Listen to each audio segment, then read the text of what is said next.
Good evening, ladies and gentlemen. Bit of a late video. I'm quite distressed to hear what I'm about to play you. But we'll play it anyway, because it's coming to New Zealand. You watch. Okay. Digital ID, guys. Into a big, huge database. And there doesn't seem, as far as I can see, to be any way of siloing this data. All that will happen is that all your data will be known by government departments and their offshoots and any contractors they use.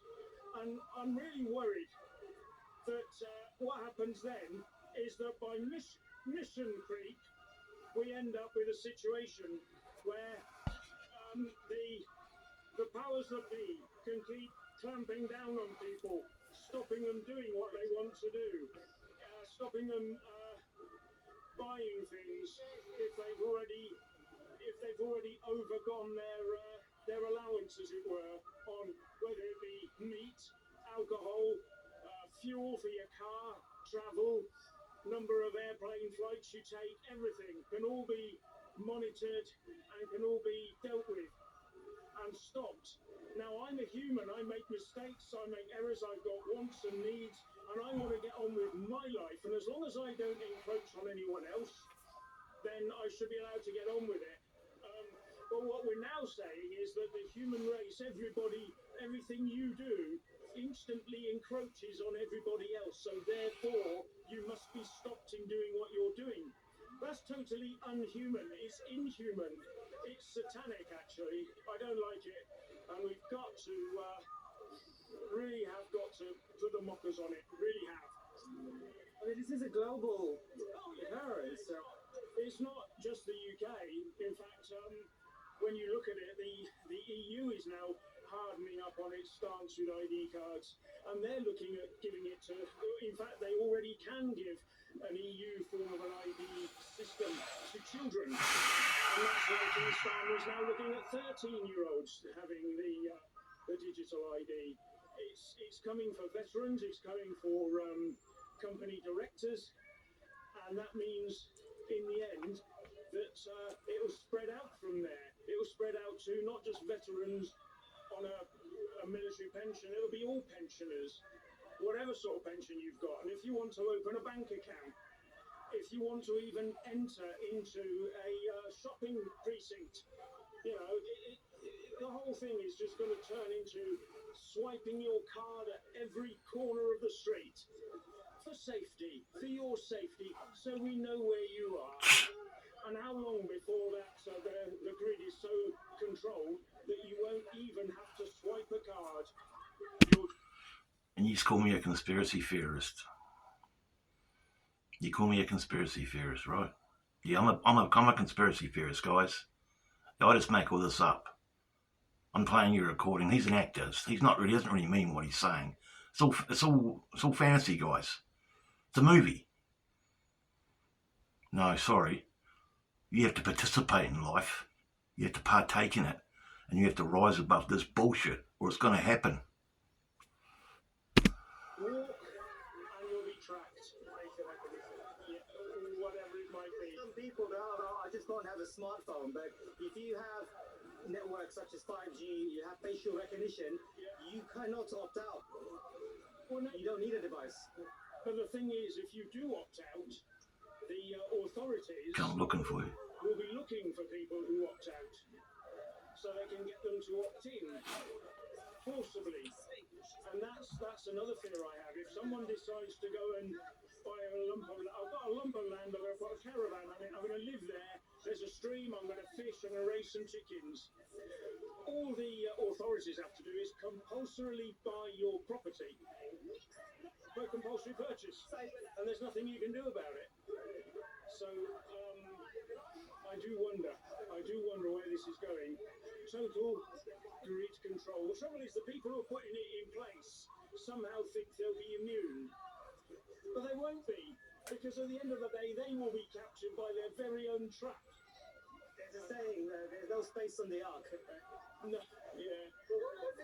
Last thing I'll ask about is, so China has this system, and they have a social credit score, but I think what they'll do here, because they speak about it in differences. They'll have a carbon score.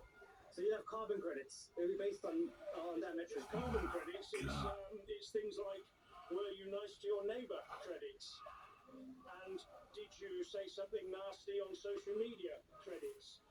And if you haven't got those credits... Gee, I won't be doing too well then, will I, guys? Saying nasty stuff on social media about the Kazarian Mafia. You're good on social media, you're nice to your parents, you're nice to your neighbours. If you haven't got that, you don't get social credits. Now, that means it doesn't matter how much money you've got in the bank. No social credits, no spendy money. And that is where we're at. Everyone, instead of earning money, will be trying to earn social credits. Think about that. They will be looking to... Social credits is the new money. Because without it, you can't buy and sell anything. And I don't think people have actually realised that either in the big scheme of things. So yeah, worries me intensely, really does. And nothing I hear from Keir Starmer or this government gives me any confidence, especially when he says it's going to be mandatory to have this to get a job. That's the start. And he's only doing that as a reaction to what's going on in with the immigration system, people coming over. Problem, reaction, solution. On the underground economy, or even in the open economy, but with not paying taxes, not paying insurances. Here's the problem. Here's a reaction, and we'll provide the solution. Because I do have to wonder how many of them do actually have a license to operate a delivery motorcycle. You know, you have to have lived here for a certain amount of time to even qualify to have one. Do you not think that's just the excuse they're using? Yes, so the Tony Blair trying to push this through. Yes, it is just an excuse. Absolutely just an excuse. And it's, well, you've seen who's at the head, haven't you, here with March, David Icke. He came out with that sort of problem, reaction, solution thing. And is he right? I'm asking, of course he is. Is he right? Of course he is. There's the problem. Here's the reaction that you're making. You want something done, and here's our solution. Plain. ID cards, isn't it wonderful? Very clever, but very fucking evil. It's like most of our people are not really. I don't think they're aware of the absolute treacherous dangers of having the ID card. They just get a convenience. Like once they start hearing about it, looking into it, understanding what it is, what can regular folk do? What can people do? Well, this is the problem, isn't it? This really is the problem. Because if you think about it, people are going to be frightened not to comply because their job's at risk, they're told. Just like... Now, if you go on to massnoncompliance.org.uk, you'll find a list of stuff about the sort of things that's going on and what you can do. But it's going to take, I'm afraid to say, this is one of these situations in history where it's going to take a bit of courage and bravery to save the country. So, yeah, sorry, ladies and gentlemen, I had a message that I froze for a while, and now it's... It's going to be just like 2021, 2020. People are going to be afraid not to comply. It's going to create division. And people that don't comply will be targeted by people that are too scared not to comply, and the system will come looking for us. So what are you going to do, fellow New Zealander? What are you going to do to fight digital ID, digital currency, social credit, control? What are you going to do? You're going to fold like a deck of cards and cower and submit and conform, or are you going to rise and fight it and lose the fear and say, no, I'm not standing for this. I know what I'm going to be doing. I'm not going to be copping it. Even if it costs me my, I don't know, maybe my life. This world is going down the toilet.